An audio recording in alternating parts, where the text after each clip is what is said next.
et bienvenue dans le deuxième épisode de Littérature en couleur. Aujourd'hui, on voulait parler d'un auteur que nous avons mentionné dans les derniers épisodes. Oui, un des plus célèbres de la littérature française, Charles Baudelaire. On part maintenant en retraçant sa biographie. Baudelaire est né à Paris en 1821. Son enfance est marquée par la relation bouleversée avec sa mère.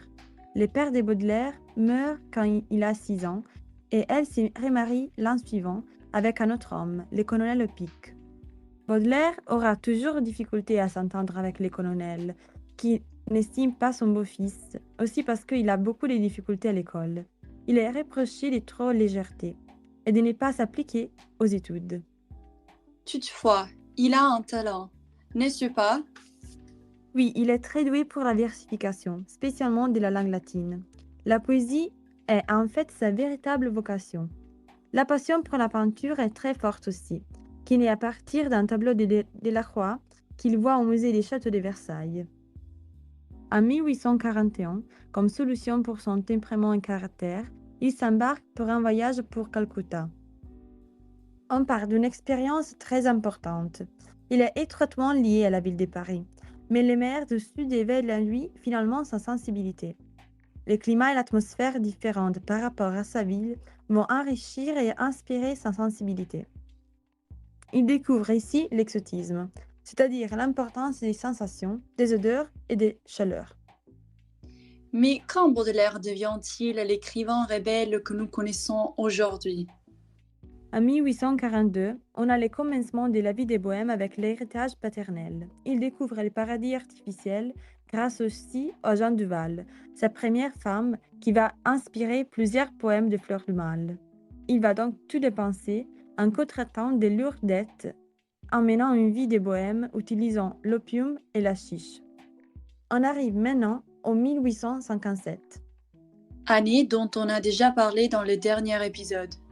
Oui, année capitale pour la littérature française où la modernité pour les romans et pour la poésie commence. Les fleurs du mal, comme Madame Bovary, sera poursuivie en justice pour immoralité et censurée. Enfin, croulant de dettes avec une crise cérébrale, il n'arrive plus à parler et meurt avant d'avoir complété son deuxième recueil.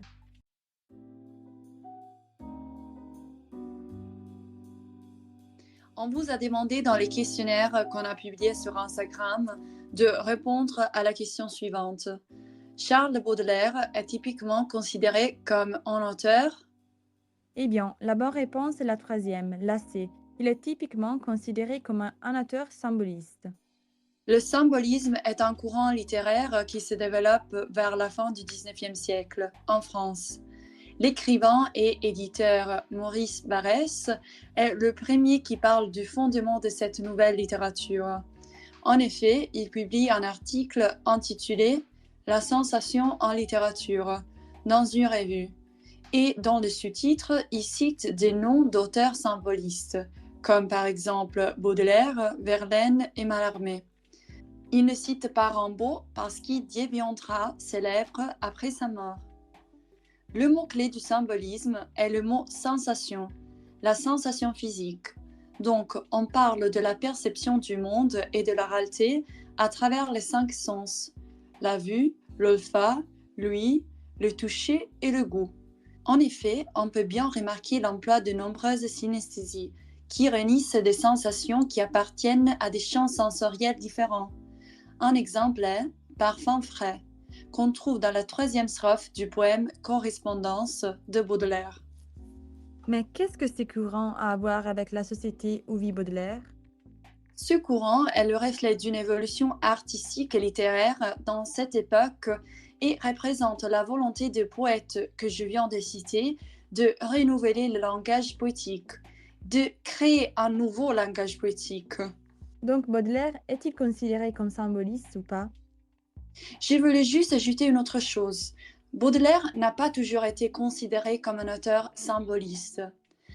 D'abord, il était considéré comme un grand auteur romantique, et il a été défini comme le premier voyant, comme un vrai dieu dans la lettre de voyante de Rimbaud.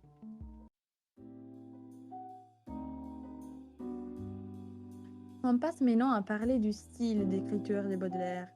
Il est caractérisé par la double postulation, c'est-à-dire les rapports dialectiques qu'il aura toujours entre l'idéal, l'infini, les paradis, une sorte d'Éden, et les spleens. Cette relation d'échange a comme seule importance celle de sortir de ces mondes, en descendant souvent vers les paradis artificiels et les drogues. Pour s'échapper de cette nature splénétique, il se tourne vers l'antinature, l'artificiel, niant les temps qui passent. Emma, mais comment on pourrait catégoriser le petit poème en prose? Cette œuvre est une forme de rêve, un hybride entre prose et poésie. On part d'un genre qui naît de la grande ville modernisée. Baudelaire a en fait vécu les années des changements urbanistiques les plus importantes. Les petits poèmes, comme les spleens de Paris, sont en fait étroitement liés à l'expérience et à la traduction en poésie de la ville de Paris.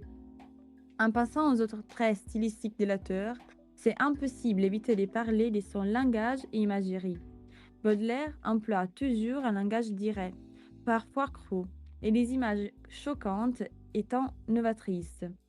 En mélangeant les sacrés et les profanes, il crée un effet de désacralisation. Et comment est-il influencé par le symbolisme? Baudelaire est souvent considéré comme précurseur du symbolisme.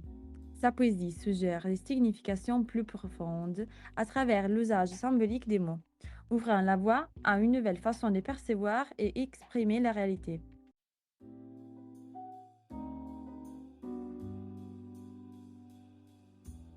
Et ce symbolisme a caractérisé beaucoup son œuvre la plus célèbre. Oui, Le Fleur du Mal, qui est un recueil de poèmes qui a été publié en 1857, donc la même année en que Flaubert a publié le roman Madame Bovary. Il est divisé en 5 parties. La première, Spleen idéal, puis on a Tableau parisien, Le vin, Le Fleur du Mal, Révolte et La mort. Mais quels sont les thèmes clés qu'il présente dans cette œuvre? L'aspiration de l'homme à fuir sa condition mortelle. Donc l'homme est soumis à la certitude qu'il va mourir. Il connaît sa propre nature en tant qu'être humain mortel, comme on lit dans les poèmes en prose, L'ivresse, qui fait partie du recueil Spleen de Paris.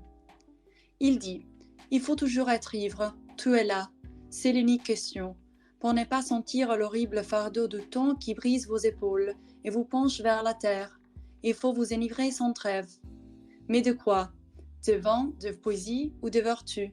À votre guise, mais enivrez-vous. » Baudelaire propose 3 solutions pour fuir la réalité, pour ne pas sentir le temps qui passe et la mort qui s'approche. Le vin, la poésie et la vertu. Mais on parle de solutions temporaires. Le vin, l'ivresse, donne une forme de soulagement au spleen, à l'angoisse, mais qui ne dure pas longtemps. Le vin se révèle un échec. Il amène au paradis artificiel, donc il procure une évasion qui est limitée dans le temps. Et comme on comprend à travers l'emploi de l'adjectif artificiel, il s'agit de quelque chose qui a été construit par l'homme et qui ne correspond pas à la beauté idéale. Un autre thème est aussi celui du rôle du poète. Le poète qui est le seul capable de saisir les correspondances terrestres et les correspondances entre l'ici et l'idéal.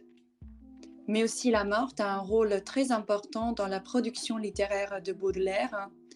La mort correspond aussi à la dernière section du recueil Fleurs du Mal. Et la mort est aussi la dernière force permettant au poète d'échapper au spleen, à l'angoisse existentielle. Est-ce que vous connaissez déjà Baudelaire? Qu'est-ce que vous aviez lu? Répondez dans les commentaires et on se voit les prochains mois avec le 3e épisode. À À bientôt! bientôt!